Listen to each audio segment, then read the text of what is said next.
ब्राह्मण देव तो संतों के साथ चले गए और अपने जीवन का उन्होंने सन्मार्ग खोज लिया। और इधर गोकर्ण जी ने सोचा कि अभी दुष्ट तो है ही, माँ भी नहीं है, पिता भी नहीं, और पता नहीं कब हमारे ऊपर अत्याचार करे, जुल्म करे। इससे अच्छा है कि समझदार व्यक्ति खुद ही किनारा करते हैं। निकल गए तीर्थाटन करने को। तीर्थ यात्रा में घूमते रहे। कुछ समय बाद पता चला कि भाई भी समाप्त हो गया, तो पिता माता और भाई का जाके गया जी में पिंडदान इत्यादि तर्पण कर दिया। और घूमते घामते एक दिन सोचा चलो जन्म भूमि पर पहुंचे। कहते हैं जननी जन्म भूमिश्च स्वर्गादपि गरीयसी।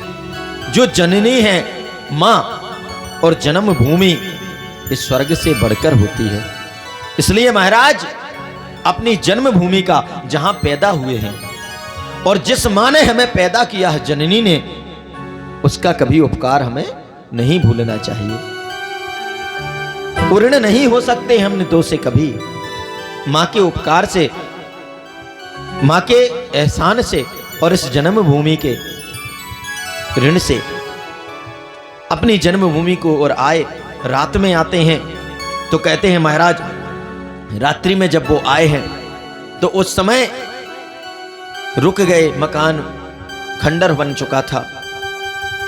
देखा कि रात्रि में एक कोई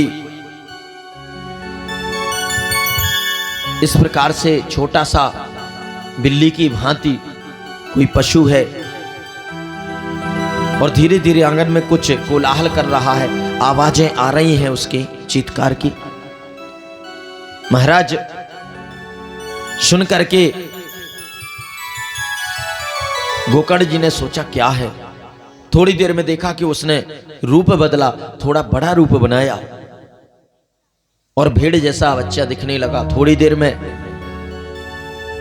कहते हुए भैंसे की भांति हो गया, हाथी के जैसा दिखने लगा, विभिन्न रूप बदलने लगा, विभिन्न आकृतियां बदलने लगा और विभिन्न आवाजों को, नाना प्रकार की भयानक रात्रि की आवाजें, चीत्कारें आने लगी। गोकर्ण जी ने कहा भाई आप कौन हैं? और अभिमंत्रित जल लेकर के जैसे ही छोड़ा कि उसकी वाणी निकली और कहा भैया मैं आपका भाई हूं धुंधकारी। और फिर बताया सारा प्रसंग के भाई आप लोगों के चले जाने के बाद मैंने चोरी इत्यादि लूट सब कुछ किया। 5-5 वेश्याओं को लाकर के घर में रखा और लूट का धन लाता था। तो एक दिन उन्होंने सोचा कि ये पकड़ जाएगा राजा के पास, तो हम लोगों को भी जेल जाना पड़ेगा। तो इसलिए कहते हैं महाराज वो मार करके और चिल्ला रहा था तो अंगारे मुंह में भर करके उसी जमीन में दफना के चली गई। तो मेरी अकाल मृत्यु हो गई और मैं घोर प्रेत बन गया। मुझे मुक्त करो, इस प्रेत होने में बड़ा कष्ट है, बड़ा पीड़ित हूं महाराज। जब व्यक्ति अधोगति में जाता है, प्रेत योनि में जाता है, इस जीवन से अनंत गुना कष्ट होते हैं, बहुत कष्ट होता है प्रेत योनि में पहुंचने के बाद। ना समझी में अनेकों बार लोग आत्महत्या जैसा निर्णय ले लेते हैं, आत्महत्याएं कर लेते हैं। घोर अपराध है, जघन्य अपराध है आत्महत्या। कितना भी जीवन आपका कठिन हो, दुष्कर हो, कितनी जटिलता हो, लेकिन आत्महत्या से कई गुना ज्यादा श्रेष्ठ होता है जीवन। परमात्मा ने दिया है, ये निश्चित है एक दिन जीवन तो समाप्त सबका होना, फिर तुम क्यों कर रहे हो? वो तो खुद ब खुद समाप्त होना है। और जो अग्नि फांसी इत्यादि से मरते हैं ना, उनका तो 100% फांसी वालों का तो कहीं गुंजाइश ही नहीं रहती है। तो नीचे से ही प्राणवायु निकलती है और नीचे से प्राणवायु निकलती है। परीक्षण है जब व्यक्ति की मौत होती है कि कौन व्यक्ति कहां गया है, यहीं पर दिखने लगता है यदि चाहो कभी। नेत्रों से, कर्ण से, मुख से, और बहुत अधिक तपस्वी हो, बहुत बड़े सिद्ध महात्मा हो तो ब्रह्मरंध्र फट जाता है, यहां से प्राणों का उत्सर्ग होता। और जो निकृष्ट हैं, पापी हैं, दुरात्मन हैं, उनका गुदा मार्ग से मल निकल जाता अनेक लोगों का। नीचे से यदि प्राणोत्सर्ग हुआ है, 100% वो अधोगति हुई है उसकी, मुक्त नहीं हुआ। इसलिए महाराज कहते कोई उपाय करो भैया, हमें मुक्त करो, हम बहुत कष्ट में हैं इस जीवन में, प्रेत योनि में हैं। तो कहते हैं गोकर्ण ने कहा भैया मुझे अभी तो नहीं पता कि मैं आपको कैसे क्या करूं, और प्रातः काल में अवश्य आपके विषय में बात करता हूं, और जो भी उपाय होगा मैं करूंगा। अभी तुम जाकर के जहां भी हो विश्राम करो। शांत हो गया। और इस प्रकार से महाराज कहते हैं प्रातः काल समस्त ब्राह्मणों को, विद्वानों को बुलाया। गोकर्ण जी ने पूछा कि भैया हमारा भाई प्रेत बन गया है, आप लोग कोई उपाय बताएं ब्रह्मण्यदेव। सभी ब्राह्मण निरुत्तर, किसी ने नहीं बताया कि क्या करें। तब महाराज गोकर्ण भी परम विद्वान हैं, उन्होंने सूर्य भगवान का स्मरण किया, और जैसे ही उनकी उपासना की कि साक्षात महाराज सूर्य भगवान को प्रकट किया और उनसे पूछा प्रभु बताएं मेरे भाई की मुक्ति कैसे होगी। तो उन्होंने कहा कि आप इनको 7 दिनों में श्रीमद् भागवत कथा सप्ताह ज्ञान यज्ञ का प्राण कराइए, भाई की मुक्ति हो जाएगी। साक्षात नारायण भगवान है। हम लोग अनेकों बार खोजते रहते हैं कि परमात्मा के दर्शन नहीं होते हैं, और जो प्रत्यक्ष देव हमको मिलते हैं उनको हम मानते नहीं हैं। क्यों? क्योंकि उनको हम बार बार देखते हैं, और जिन्हें हम बार बार देखते हैं वो हमें सहज लगने लगते हैं। एक बार एक संत थे, उन्होंने कहा कि कल चलो आप लोगों को प्रत्यक्ष नारायण भगवान के दर्शन कराते हैं। लोग बड़े प्रसन्न, अरे कल महाराज कितने बजे आ जाएं? सुबह 4 बजे या 5 बजे आ जाओ। यमुना जी के घाट पर बुला लिया। लोग 5 बजे तैयार होके बड़े मस्त होके आज तो नारायण भगवान के दर्शन करने हैं। और महाराज सब लोग बोले हाथ जोड़ के खड़े हो जाओ। सब बड़े प्रेम से खड़े हो गए, आंखें बंद कर ली। और जैसे ही महाराज भास्कर भगवान निकले कि महात्मा जी ने कहा लो भैया आंखें खोलो, लो नारायण भगवान के दर्शन करो। महात्मा तो मस्त हो गए। सब लोग बोले हे भगवान ने कहा पागल बाबा है, इनको तो सूरज भगवान को तो हम रोज देख रहे हैं, कह रहा नारायण भगवान के दर्शन करो। ये नारायण भगवान है। कहने का तात्पर्य जिनको रोज देखते हैं लोग मानते नहीं। सूर्य नारायण भगवान है, प्रत्यक्ष रूप से प्रतिदिन आते हैं। सतयुग त्रेता द्वापर में उन्हीं ने प्रकाश दिया, वो आज दे रहे हैं, सब पर दे रहे हैं। जो भगवान को गालियां देता उसको भी दे रहे हैं, जो भगवान की उपासना करता उसको भी दे रहे हैं, जो महानास्तिक है उसको भी दे रहे हैं। और यही भगवान की कृपा है, सब पर बराबर बरसती है। महाराज नारायण भगवान के आशीष से अब तो कथा प्रारंभ हुई, और एक 7 घाट का हरित बांस लगाया और उस पर आकर के धुंधकारी विराजमान हो गया। प्रतिदिन क्रमशः एक एक गांठ चटकती चली गई, और अंत में 7 गांठ चटक करके एक दिव्य रूप में, चतुर्भुज रूप में प्रकट हो गया एक पुरुष, और एक दिव्य विमान आया। और जैसे ही विमान को देखा कि महाराज के दिव्य रूप धरो जातस तुलसी दाम मंडितः पीतवासा घनश्यामो मुकुटी कुंडलान्वितः। महाराज एक सुंदर रूप में आकर के एक दिव्य पुरुष ने प्रणाम किया और दिव्य विमान पर बैठने लगा। गोकर्ण जी ने पूछा भैया आप कौन हो और कहां ये विमान क्यों? बताया हम लोग प्रभु के पार्षद हैं और लेने को आए हैं। धुंधकारी ने कहा भैया हम मुक्त हो गए हैं। गोकर्ण जी ने कहा ये तो भैया गड़बड़ी हो गई, भेदभाव हो गया। क्यों? अरे इतने सारे लोग कथा श्रवण कर रहे थे और सिर्फ विमान एक ही आया है, ऐसा क्यों?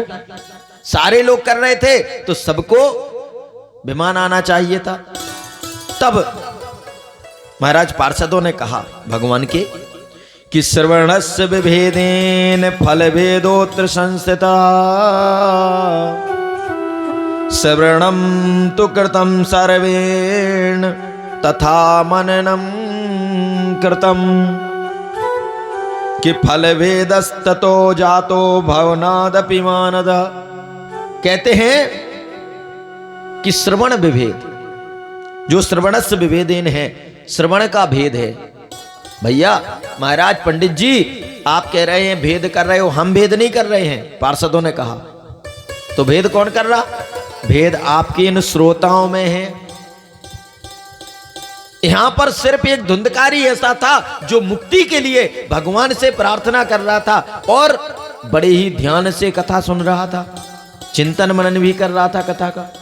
और बाकी के तो महाराज कुछ इस हिसाब से आए थे कि देखो यदि नहीं जाएंगे कथा में तो लोग पड़ोस के कहेंगे कि इतनी अच्छी कथा हो रही है भगवान की और ये कितना अधर्मी है कि वहां तक नहीं जाता, इसलिए पड़ोसी वाला ये ना कहे, तो इसलिए चले आए। कुछ लोग इसलिए आए कि फला भैया ने हमसे बोला था इसलिए उनकी बात को रखना है। कुछ लोग इसलिए चले आए कि महाराज यदि हम नहीं जाएंगे तो ये पंडित जी महाराज लोगों से व्यवहार ना खराब हो जाए, इसलिए चले आए। तो कुछ व्यवहार निभाने को आए, कुछ गांव की मर्यादाओं की वजह से, लोगों की वजह से आए।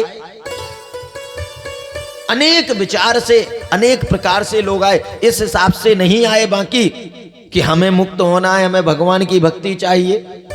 तो सबने जिस जिस भाव से भजन किया, जिस भाव से आए, तो इनको वही मिल रहा है, मुक्ति थोड़ी मिलेगी। इसलिए मुक्ति सिर्फ एक ही चाहते थे धुंधकारी, तो एक ही विमान आया। अब तो सारे गांव के चिल्लाने लगे भैया गोकर्ण भैया अब तो तुम कुछ भी करो, फिर से कथा होनी चाहिए। ठीक है। और अगली बार महाराज कहते हैं कि फिर पुनः कथा का आयोजन किया गया। और जैसे ही आयोजन हुआ कि अब की बार तो सारे श्रोता इतने तटस्थ होकर के और बोले अब की बार भैया गड़बड़ी नहीं होनी है। क्यों? उस बार महापापी घोर पापी धुंधकारी मुक्त हो गया और हम सब लोग रह गए जो उससे छोटे वाले पापी थे। तो इतने सावधान होकर के सभी ने कथा सुनी, आनंद उठाया और कहते हैं महाराज जिस प्रकार से सीतापति प्रभु राम जी जब जाने लगे थे प्रस्थान करके लीला संवरण करके, तो सारे अयोध्यावासिना पूर्वमिथा रामेण संगता, जिस प्रकार से अयोध्यावासी राम सारे अयोध्यावासियों को साथ में लेकर के गए थे, सबको साथ लेके गए थे। तो तथा कृष्णेन ते गीता गोलोकम योगी दुर्लभम, कहते महाराज उसी प्रकार से अब तो गोकर्ण जी ने कथा सुनाई, सबने बड़े उससे सुनी प्रेम से, और जितने श्रोता थे उतने विमान प्रकट हुए, सबके सब बैठ करके परम धाम को मुक्त हो गए। बोलिए गोकर्ण भगवान की। और इस प्रकार से कहते हैं महाराज सब संतों से कहा कि देखो कितना बड़ा फल है ऐसा घोर पापी कि जिसने जीवन भर पाप ही किया है, पाप के अलावा कोई काम नहीं किया और प्रेत बन गया, तो प्रेतों तक की मुक्ति हो जाती है श्रीमद् भागवत कथा से। जो जीवित मनुष्य हैं उनका तो कल्याण हो ही जाएगा, उसमें कोई संदेह नहीं है। अब महाराज एक प्रश्न यही था कि अंतिम प्रश्न कर रहा हूं कि कथा पान करने के नियम और विधि और कितना खर्च आएगा। तो कहते हैं कि नियम यह है कि 7 दिवस ध्यानस्थ होकर के कथा श्रवण करे और स्वल्पाहार करे, आहार थोड़ा करे, हो सके तो एक समय फलाहार एक समय आहार करे। अधिक आहार क्यों नहीं महाराज, अधिक आहार कर लेंगे तो फिर कथा में मन नहीं लगेगा। क्यों? इधर कथा चलेगी और उधर आपकी कथा प्रारंभ हो जाएगी। पंडित जी कहे क्यों? शिष्य जी गुरु जी ध्यान लग गया था और फिर कथा शुरू हुई। फिर एक सेठ जी थे बड़े कंजूस, जबरदस्त मक्खी चूस। पत्नी ने कहा कुछ नहीं हो रहा, वहां कथा हो रही तो सुनने ही चले जाओ। बोले आरती में तो चढ़ाना पड़ेगा ना कुछ। अरे लेते जाओ, 1 आध रुपया चढ़ा दो कम से कम, और नहीं चढ़ाना हो तो कम से कम चले तो जाओ, जैसे हो पहुंचो। धक्का मार के जैसे तैसे हुआ, भैया भेज दिया गए सेठ जी। अब धक्का मार के आए थे, कोई मन से तो आए नहीं थे। जैसे ही लोगों ने देखा, आइए आइए आइए, सेठ जी नगर सेठ हैं भाई गांव के, तो लोग बड़े जो व्यवस्था में लगे थे, लोग हमारे डॉक्टर साहब जैसे लोग लग गए। आइए आइए सेठ जी आइए, बैठिए बैठिए बैठिए। बोले बैठिए, डाल दी बढ़िया चटाई, बैठ गए सेठ जी। अब सेठ जी बैठ गए और इधर कथा शुरू हुई कि सेठ जी सो गए। और सो गए, जैसे ही कथा पूरी हो गई तो अब सारे लोग चले गए। सो अब देखा, जब नींद खुली तो देखा अरे कोई नहीं। बोले अच्छा। तो उसने कहा उठिए जाइए। तो बोले भैया तुम, अब उसको चटाई उठानी थी, अपनी चटाई वाला बैठा था बेचारा। तो उन्होंने उठिए जाइए करके चले आए। वापस आए, पत्नी ने पूछा क्यों, कथा सुनाए? बोले हाँ। बोले कुछ वहां से लेके आए हो, सीख के आए हो कि नहीं? बोले हाँ सीखा है, 3 शब्द सीखा है हम कथा के। बोले क्या? बोले आइए, उठिए, जाइए, इतना सुना ही था कुल। इसके अलावा बीच में तो सब प्रोग्राम जय श्री राधे राधे राधे राधे, इसके अलावा कुछ पता ही नहीं। पत्नी समझ गई जय हो। बोली चलो कुछ भी हो। बोली ये तुम्हें गुरु मंत्र मिल गया, तुम इसी का जाप करना। कम से कम गए तो आज कह देंगे तो तुम उठपटांग सुन के आगे तो गड़बड़ हो जाएगा। बोले इसी को जपो। अब तो सेठ जी बोले जी ठीक है, तो इसी से कल्याण होगा। बोले इसी से होगा। अब महाराज सब बच्चे अच्छे सो गए, सेठ जी सोए। थोड़ी देर बाद आंख खुल गई, चैन नहीं पड़ा। बोली मंत्र मिला है तो कुछ जप लें, भूल ना जाए। बैठ गए पालथी मार के अपने आसन पर और शुरू हो गए आइए, उठिए, पहले आइए, बैठिए और जाइए। अब वो रटे ही थे आइए, बैठिए, जाइए। अब रट रहे आइए, आइए, आइए, आइए, बैठिए, बैठिए, बैठिए, जाइए, जाइए, जाइए, जाप चल रहा। और उसी समय रात की अच्छी घनघोर रात्रि 12-1 बजे जग बैठे, चोर घुस पड़ा। और जैसे ही चोर घुसा, सेठ जी कह रहे आइए, आइए, आइए। अब चोर ने सोचा हे भगवान फंस गए, आ गया, भागे कहां, अब तो फंस ही गए। तो आ गया हाथ जोड़ के। अब सेठ जी तो आंखें बंद करे अपने, आइए आइए लगे थे। फिर शुरू हो गए बैठिए, बैठिए। वो बैठ गया सामने। अब जब बैठ गया उसने तो जब देखा कि बैठा लिया ही है, सो बोला एक काम करो, सबसे ज्यादा पांव पढ़ लो तो ज्यादा राहत मिलेगी, इसी से प्राण बच सकते। पकड़ तो गई है। तो जैसे चरणों में गिरा तो सेठ जी ने आंख खुली, अरे। तो बोले देखो जब मंत्र में बाधा नहीं आनी चाहिए, अब जो भी हो। सो बोले जाइए, तीसरा वाला शुरू किया, जाइए, जाइए। उसने सोचा बच गए, बच गए। उसने दौड़ लगाई, वो अपना उछल कूद के निकल गया। और सेठ जी बाद में सुबह जैसे उठे तो सेठानी ने कहा क्या? बोले मंत्र तो बड़ा काम वाला है। बोले क्यों? बोले आज चोर आया और बोले वो चला गया बिना चोरी के। बोले गुरु मंत्र काम कर गया। देखो कहने का मतलब कथा से जो शब्द लाए थे उसी से फायदा हो गया। कितना भी सुन लो महाराज, तो ऐसे ही अगर सुन लोगे तो भी कल्याण हो जाएगा, इसमें कोई संदेह नहीं है। बोलिए जय श्री राधे।